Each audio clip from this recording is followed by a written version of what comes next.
Hello, जय हिंद, वंदे मातरम। सभी भाई बहनों गणियों का स्टडी विद शशांक में स्वागत है। हम लोग आज डिस्कस करेंगे डेली करंट अफेयर्स को, जो कि आपके एग्जाम के लिहाज से काफ़ी ज़्यादा इंपॉर्टेंट होंगे और एग्जाम से संबंधित प्रश्न पूछे जाते हैं। चलिए डिस्कस करते हैं हम लोग आज के अपने सेशन को, जिसमें पहला प्रश्न आपके सामने है। हाल ही में किस देश ने 18 वर्ष से छोटी लड़की के विवाह पर कानून बनाकर प्रतिबंध लगाने की घोषणा की है? कमेंट बॉक्स में आंसर दें सभी स्टूडेंट, अगर कोई जानता है तो। आपका राइट आंसर हो जाएगा option number B is the right answer, Philippines. कौन सा देश होगा आपका?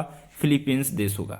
बात करते हैं पॉइंट की, एग्जाम में क्या पॉइंट पूछे जा सकते हैं या फिलीपींस से संबंधित जो इंपॉर्टेंट पॉइंट है उनके बारे में बात करते हैं। फिलीपींस सरकार ने इस पर कानून बनाया, बाल विवाह पर पाबंदी लगा दी है। इसका मतलब फिलीपींस में अभी भी बाल विवाह होता था। यह पॉइंट पूछा जा सकता है एग्जाम में। बाल विवाह पर रोक लगाने वाला जो कानून था, ये 6 जनवरी 2022 से प्रभावी हो गया है। अब 18 साल से छोटी लड़की की शादी करने पर सजा किसको होगी? माँ बाप को 12 साल तक की जेल हो सकती है।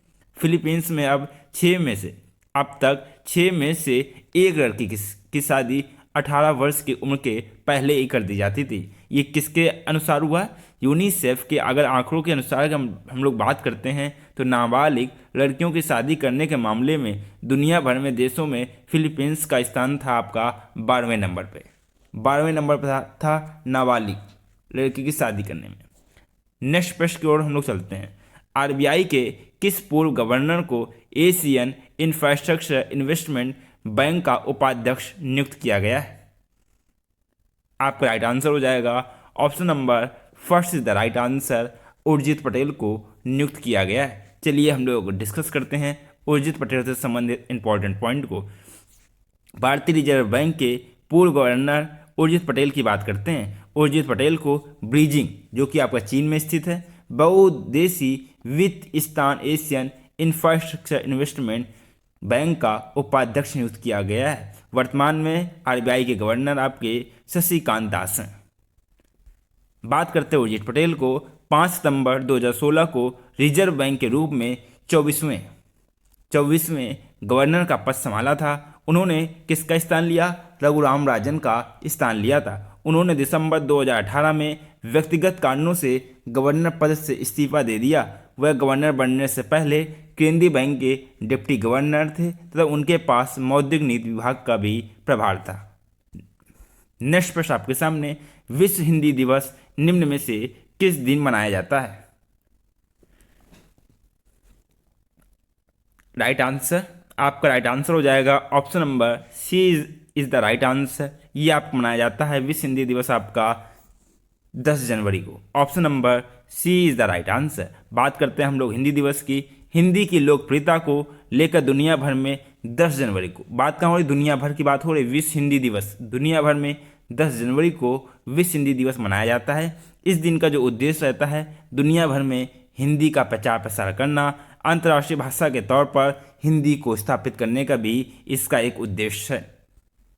बात करते हैं विश्व हिंदी दिवस के मौके पर भारत समेत दुनिया के तमाम देशों में विशेष कार्यक्रमों का आयोजन किया जाता है। इस दिवस की शुरुआत हुई थी, कब हुई थी? आपके 2006 में हुई थी। पूर्व प्रधानमंत्री डॉक्टर मनमोहन सिंह ने यूपीए की सरकार में साल 2006 में विश्व हिंदी दिवस की घोषणा की। हिंदी दिवस मनाया जाता है आपका भारत में 14 सितंबर। विश्व हिंदी दिवस आपका 10 जनवरी। नेक्स्ट प्रश्न आपके सामने, पेट्रोलियम निर्यातक देशों के संगठन ओपेक का नया महासचिव निम्न में से किसे बनाया गया है? कमेंट बॉक्स में आंसर सभी स्टूडेंट को देना है। आपका राइट आंसर हो जाएगा option number B is the right answer, हैतम अल घिस। Option number B. हम लोग बात करते हैं हैतम अल घिस के बारे में। पेट्रोलियम निर्यातक देशों को जो संगठन आपका ओपेक ने कुवैत में तेल का संस्थान ओपेक, कुवैती तेल कार्यकारी हैतम अल घिस को अपना नया महासचिव नियुक्त किया गया है, क्योंकि कोरोना वायरस महामारी से हल्की रिकवरी में तेल की मांग में सुधार जारी है। हैतम अल घिस। बात करते हैं हम लोग हैतम अल घिस का नेक्स्ट पॉइंट है, कुवैत पेट्रोलियम कॉर्पोरेशन के एक अनुभवी और 2017 से जून 2021 तक कुवैत के ओपेक गवर्नर रहे थे। अल घिस मोहम्मद बरकिंडो की जगह अगस्त में समूह की बागडोर संभालेंगे। कब संभालेंगे? आपके अगस्त में। और किसकी जगह पर? मोहम्मद बारकिंडो की जगह पर। नेक्स्ट प्रश्न आपके सामने, जल संरक्षण प्रयासों में जल शक्ति मंत्रालय की तरफ से किस राज्य को प्रथम स्थान प्राप्त हुआ है? कमेंट बॉक्स में आंसर। आपका राइट आंसर हो जाएगा option number D is the right answer. प्रथम स्थान प्राप्त हुआ है option number D Uttar Pradesh को। बात करते हैं हम लोग उत्तर प्रदेश की। जल संरक्षण के क्षेत्र में प्रयासों के लिए तीसरा राष्ट्रीय जल पुरस्कार 2020 में उत्तर प्रदेश को पहला स्थान प्राप्त हुआ। 2020 का अनाउंस हुआ था, जबकि राजस्थान को दूसरा स्थान हासिल हुआ। जल शक्ति, ये जानकारी है आपकी, कौन मंत्रालय देगा जब जल शक्ति की बात हो रही? तो जल शक्ति मंत्रालय ने यह जानकारी दी है। नेक्स्ट पॉइंट है, जल शक्ति मंत्रालय ने क्या कहा है उत्तर प्रदेश के बारे में? भैया भारत के बारे में। भारत में दुनिया की पूरी आबादी का 18% से अधिक लोग रहते हैं। पूरी आबादी, दुनिया की बात हो रही है, 18% से अधिक लोग रहते हैं। लेकिन इसके पास दुनिया के नवीनीकरण जो नए नए स्रोत हैं जल संसाधन का केवल 4% ही हिस्सा है। उन्होंने कहा कि एक संसाधन के रूप में पानी भारत के लिए महत्वपूर्ण है, जो दुनिया में सबसे तेजी से बढ़ती अर्थव्यवस्थाओं में से एक है। नेक्स्ट प्रश्न आपके सामने, निम्न में से किस देश ने 12 से 15 वर्ष के बच्चों को बूस्टर डोज देने की अनुमति दे दी है? कमेंट बॉक्स में आंसर देना है सभी स्टूडेंट को। बात हो रही बूस्टर डोज की, किस देश ने किया? आपका right answer option number first is the right answer, America. Option number first, America की बात करते हैं। अमेरिका ने 12 से 15 साल के बच्चों को बूस्टर डोज देने की अनुमति दी है। इस बात की जानकारी किसने दी? आपके राष्ट्रपति जो बाइडेन ने दी है। उन्होंने बताया FDA जो एजेंसी है कि अब 12 साल से 15 साल के उम्र वाले बच्चों को के लिए बूस्टर डोज अनुमानित की गई। ओमिक्रॉन वेरिएंट से बचने का सुरक्षित तरीका हमारे बच्चों का वैक्सीनेशन ही है, ये ट्रंप ने कहा है। तो एग्जाम में पूछ सकते हैं बूस्टर डोज देने की अनुमति, देश पूछा जा सकता है अमेरिका। नेक्स्ट प्रश्न आपके सामने, खेलो इंडिया 2023 की मेजबानी निम्न में से किस राज्य को सौंपी गई है? खेलो इंडिया, कमेंट बॉक्स में आंसर सभी स्टूडेंट का आना चाहिए। आपका राइट आंसर हो जाएगा option number B is the right answer, Madhya Pradesh को सौंपी गई। Option number B. बात करते हैं हम लोग मध्य प्रदेश की। मध्य प्रदेश को खेलो इंडिया यूथ गेम 2022-23 की मेजबानी मिली है। राज्य सरकार ने इस गेम के आयोजन सहित अन्य खेल की जो गतिविधियों के लिए कितने का बजट रखा है? आपके 215 करोड़ रुपए का बजट स्वीकारा है या स्वीकृत किया है।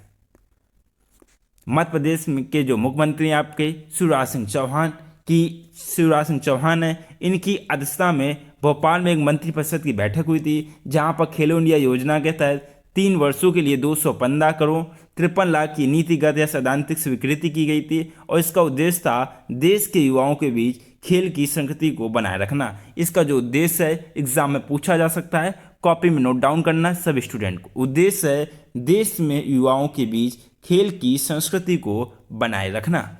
नेक्स्ट प्रश्न आपके सामने, प्रवासी भारतीय दिवस निम्न में से किस दिन मनाया जाता है? कमेंट बॉक्स में आंसर। दिवस से संबंधित प्रश्न अवश्य पूछे जाते हैं। आपका राइट आंसर हो जाएगा option number D is the right answer, 9 जनवरी को मनाया जाता है। आपका कोई भी प्रश्न नहीं छूटेगा, 9 जनवरी। Option number D is the right answer. बात करते हैं हम लोग, हर साल 9 जनवरी को प्रवासी भारतीय दिवस के रूप में मनाया जाता है। इस दिवस के रूप में भारत के विकास में विदेश में रहने वाले जो भारतीय समुदाय के लोगों के योगदान के प्रति सम्मान व्यक्त किया जाता है, क्योंकि वो पैसा बेचते हैं, इन्वेस्टमेंट लाते हैं और भी काफ़ी सारी चीज़ होती हैं। इस दिवस में विदेश में रहने वाले भारतीयों को उनकी जड़ों से जोड़ने का प्रयास किया जाता है। इस दिवस को मनाने की शुरुआत कब हुई थी? आपकी प्रवासी दिवस की सन 2003 में हुई थी। नेक्स्ट प्रश्न आपके सामने, हाल ही में कौन सा भारतीय राज्य खाना बदोश जनजातियां जिनका एक स्थान नहीं होता है, ये जगह बदलते रहते हैं, खाना बदोश जनजातियों पर ध्यान केंद्रित करने वाला देश का पहला राज्य बन गया है? आपका राइट आंसर हो जाएगा option number D is the right answer, Madhya Pradesh. बात करते हैं मध्य प्रदेश की। मध्य प्रदेश सरकार ने इस बार राज्य की जो विमुक्त या घुमंतु जनजातियां पर आधारित थीं, उनको लोक रंग 2022 आयोजित करने का निर्णय लिया है। और उन्होंने कहा है कि उत्सव में नृत्य, नाटक, प्रदर्शनी और व्यंजन मेला खाना बदोश जनजातियों की जीवन शैली, भोजन, कला, संस्कृति और पौराणिक कथाओं पर केंद्रित होगा। नेक्स्ट प्रश्न आपके सामने, हाल ही में किस देश ने बच्चों के साथ बलात्कार करने वाले दोषियों को आर्कटिक के ठंडी और वीरान जगहों पर बनी जेल में भेजने संबंधी कानून बनाने की घोषणा की? किस देश ने किया? कमेंट बॉक्स में आंसर सभी स्टूडेंट को देना। आपका राइट आंसर हो जाएगा option number C is the right answer. रूस ने घोषणा की, ऑप्शन नंबर सी। बात करते हैं रूस के बारे में। हाल ही में रूस ने देश में बच्चों के साथ बढ़ते जो बलात्कार की घटनाओं को देखते हुए एक सख्त कानून बनाया है। इन्होंने कहा है कि अब आदतन या गैर इरादतन बलात्कारियों को आर्कटिक के ठंडी और वीरान जगहों पर बनी जेल में भेज दिया जाएगा, कोई भी ट्रीटमेंट नहीं मिलेगा। रूसी संसद नए यौन अपराध कानूनों को इसी महीने मंजूरी दे देगी, जिसके बाद इस कानून पर राष्ट्रपति व्लादिमीर पुतिन के हस्ताक्षर होंगे। डियर स्टूडेंट, हम लोगों ने डिस्कस किए आज के महत्वपूर्ण करंट अफेयर को, जो कि आपके एग्जाम में डायरेक्ट पूछे जा सकते हैं। आपसे कहना चाहूँगा, जो भाई बहन अगर नहीं फर्स्ट टाइम क्लास से जुड़े हैं, अगर अभी तक चैनल को सब्सक्राइब ना किया हो, चैनल को सब्सक्राइब कर लें तथा बेल आइकन प्रेस कर दें, क्योंकि स्टडी विद शशांक में बात होती है आपके सिलेक्शन की, बात होती है आपके एग्जाम से संबंधित पॉइंट को डिस्कस करने की, जिससे एग्जाम में पूछा जाए और आपका एग्जाम अच्छे से जाए और आप लोग एक सरकारी सीट प्राप्त कर सकें। क्लास को अपने फ्रेंडों के साथ में शेयर करना ना भूलिएगा। चैनल सब्सक्राइब ना किया, चैनल को सब्सक्राइब कर लें तथा टेलीग्राम चैनल से जुड़ने के लिए आप टेलीग्राम चैनल पर सर्च कीजिए स्टडी विद शशांक। क्या सर्च करना है? स्टडी विद शशांक, जहाँ पे आपका अपना ये लोगो मिलेगा। स्टडी विद शशांक सर्च करना है, या फिर टेलीग्राम की लिंक है, उसके माध्यम से आप लोग जुड़ सकते हैं। टेलीग्राम लिंक t.me/super exam आप लोग लिख देंगे तो आप लोग वहाँ पर जुड़ जाएंगे, या लिंक के माध्यम से भी आप लोग जुड़ सकते हैं। आप लोग खुशहाल रहिए, मस्त रहिए, अच्छे से तैयारी कीजिए और एक सरकारी सीट प्राप्त कीजिए। इसी के साथ में आपसे मुलाकात होगी नेक्स्ट लेक्चर में। तब तक के लिए जय हिंद, वंदे मातरम।